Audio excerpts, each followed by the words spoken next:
All right, we're about to do something a little wild here. We're going to cover the entire history of America in just a few minutes. Yeah, from the very first people who walked this land all the way to the global superpower it is today. It's a huge story, so let's just dive right in. Okay, I want you to just picture something for a second. Imagine this country, with all its massive cities and highways, was once just wilderness. A huge, sprawling continent of nothing but forests, rivers, and the people who knew it as home. That's it. No skyscrapers, no lines on a map, and certainly no United States. It was simply a continent of untold stories, just waiting for a new and very different chapter to begin. So how in the world did we get from that to the nation we know today? Well, our story really kicks off thousands of years ago with the continent's original inhabitants and, eventually, the arrival of European colonies. This is a really key point, you guys. Long before any European ship even spotted the coast, America was not empty, not by a long shot. It was a thriving, bustling world, already home to hundreds of complex and totally distinct civilizations. And look, we're not talking about some single uniform group here. The diversity was just incredible. You had the Pueblo in the southwest building these amazing cities right into cliff sides. Up in the northeast, the Iroquois formed a really powerful political confederacy, and out on the Great Plains, you had entire cultures that revolved around hunting the mighty buffalo. And then, this one date changes everything, 1492, the moment Christopher Columbus lands in the Caribbean. It's a single event that would completely and forever change the course of history for this continent and, really, for the entire world. It just blew the doors wide open. After Columbus, well, it was basically a mad dash to claim a piece of this quote-unquote new world. And for the story of the future United States, the English were the ones who really set things in motion. You've got Jamestown in 1607, the first settlement that actually managed to stick around. Then, of course, the Pilgrims in 1620. Over the next 100 years or so, these little footholds grew into 13 separate British colonies, all clustered along the East Coast. But here's the catch. These colonies were never really one big happy family. A huge divide was forming right from the get-go. Up in the north, the economy was all about trade, building ships and small family farms. But down south, it was a totally different story. Huge plantations, growing cash crops, an entire economy that was completely dependent on the brutal system of slavery. That one single difference, it would nearly tear the future nation in half. And that growing tension? Well, it leads us right into our next chapter. The moment those colonies decided they weren't going to be colonies anymore. They were going to be something entirely new, a revolutionary nation. So by the mid-1700s, you can just feel the tension with Great Britain ratcheting up. I mean, think about it. You're being hit with heavy taxes by a government that's an entire ocean away, and you have absolutely no say in any of it. That's what the colonists were facing. The little idea that maybe, just maybe, they should govern themselves, that wasn't just a whisper anymore. It was becoming a full-throated demand. And this quote really just sums up the whole spirit of it. In 1776, they put it all down on paper. We hold these truths to be self-evident, that all men are created equal. You have to realize how totally radical that sounded in a world that was still run by kings and queens. This was the blueprint for a brand new kind of country. Now, fighting the British Empire, that was no small feat.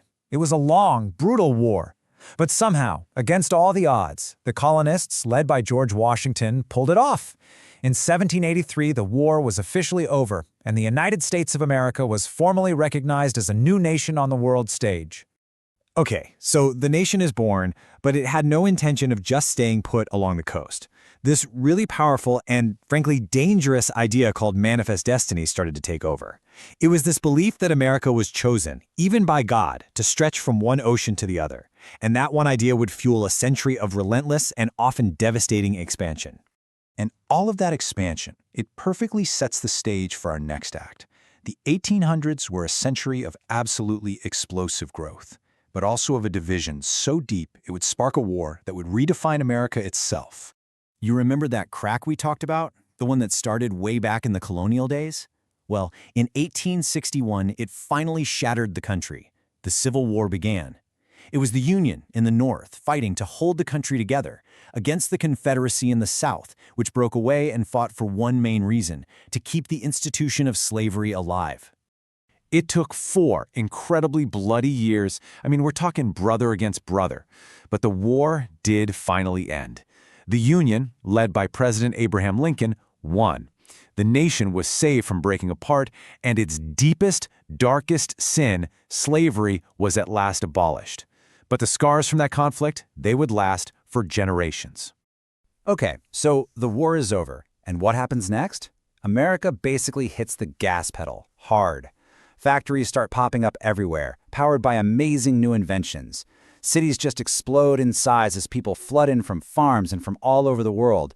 Millions and millions of immigrants looking for a new life.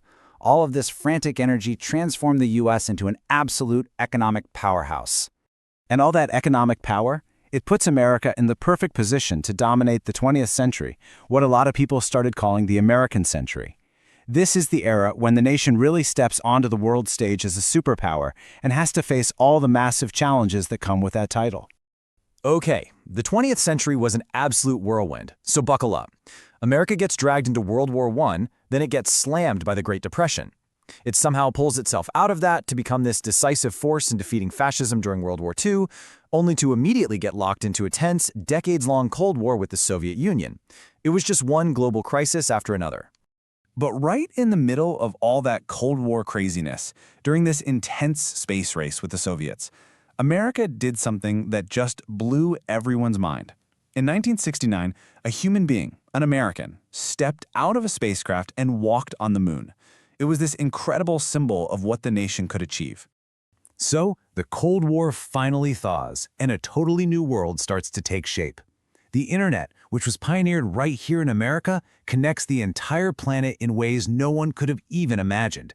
But, this new connected world also came with new dangers. The 9/11 attacks were a brutal, horrifying shock that changed global security overnight.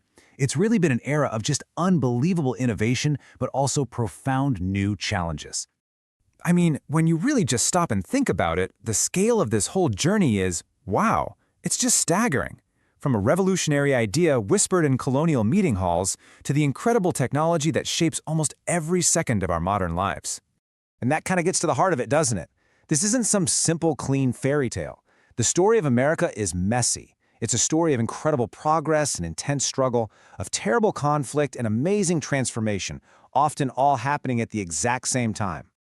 So, where does that leave us? Well, with one final thought, really. History isn't something that just stops. It's a story that's still being written, by all of us, every single day. So the big question is, what's next? What is the next chapter of this long, complicated, and truly fascinating story?